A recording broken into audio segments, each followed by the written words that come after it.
Hier, vous avez prouvé que la Bible n'était pas la parole de Dieu. Comment pouvez-vous maintenant coder la Bible pour prédire la venue du prophète Muhammad sallallahu alayhi wa sallam? Expliquez, s'il vous plaît. Hier, c'était un débat. Un format avait été établi. À l'origine, c'était 50 minutes, 60 minutes et 10. Les deux parties avaient 60-60.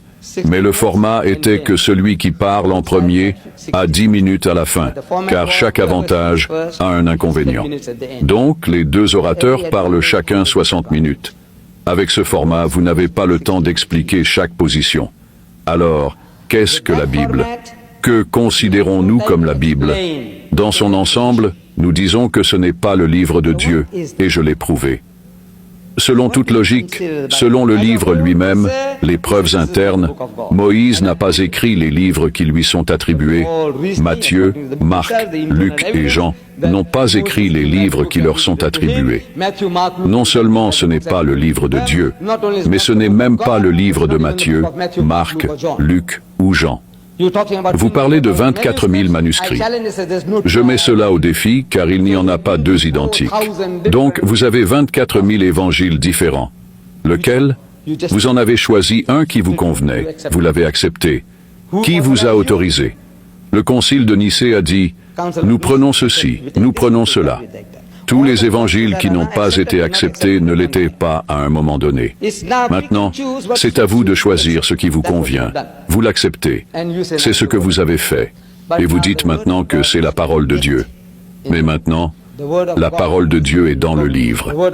La parole du prophète est dans le livre. La parole de l'historien est dans le livre. Et la pornographie est dans le livre.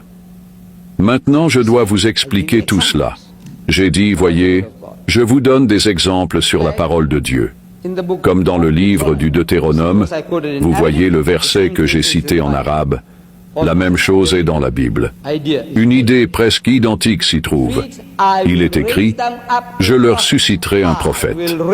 Je leur susciterai un prophète parmi leurs frères, comme toi. Et je mettrai mes paroles dans sa bouche. Et il leur dira tout ce que je lui commanderai. » Alors, qui est ce « je » ? Dieu. Il parle à Hazrat Moussa, Moïse, A.S. Je leur susciterai un prophète parmi leurs frères, parmi les Bani Ismaïl. Les Bani Israël sont interpellés, parmi vos frères, comme toi, comme Moussa. Et je mettrai mes paroles dans sa bouche, et il leur dira tout ce que je lui commanderai. Donc il dit, ce « je » est Dieu. Vous n'avez pas besoin d'être un théologien ou un prédicateur. N'importe qui vous dira à la simple lecture que ce ne sont pas les paroles de Moïse, ce sont les paroles de Dieu. Une autre citation du livre d'Isaïe, comme si Dieu parle et Dieu dit, « Souvenez-vous des choses anciennes, car je suis Dieu, et il n'y en a point d'autre. Je suis Dieu, et il n'y a personne comme moi. » Qui est-ce? Isaïe? Non.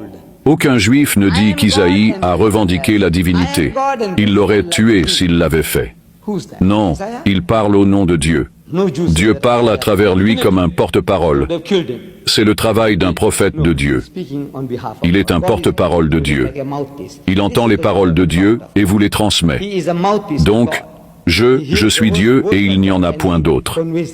Je suis Dieu et il n'y a pas de sauveur en dehors de moi. Qui? Dieu. Dieu parle. C'est la parole de Dieu. Vous n'avez pas besoin d'être professeur de théologie pour voir cela. Il y a un autre type de preuve dans la Bible. Voyez, si c'était une conférence, j'aurais fait tout cela hier soir, mais c'est un débat. Donc, tout ce que l'homme vous lance, vous ne pouvez pas commencer à tout traiter. La caravane avance et le chien commence à aboyer. Vous ne faites pas reculer la caravane pour chasser les chiens. Vous devez avancer. Vous devez faire votre travail et continuer jusqu'à la fin. Il n'y avait pas d'occasion pour expliquer tout cela. Ensuite, il y a la parole du prophète de Dieu. Exemple, Jésus dit, il a été dit par les anciens, tu ne commettras pas d'adultère. Mais moi, je vous dis que quiconque regarde une femme pour la convoiter a déjà commis l'adultère avec elle dans son cœur. Qui est ce « je » ? Jésus. Jésus parle la parole d'un prophète de Dieu.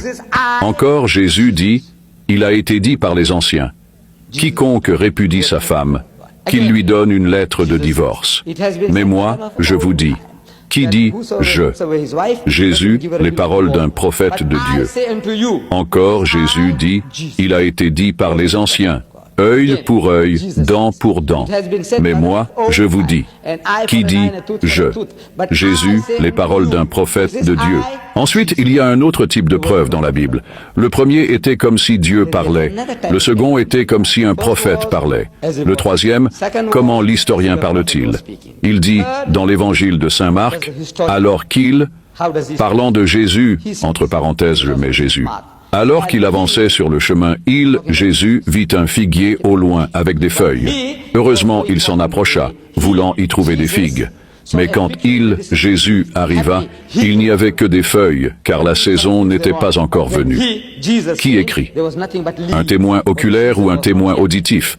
Pas Dieu et pas Jésus. Donc, vous voyez, un autre type de preuve. Parole de Dieu.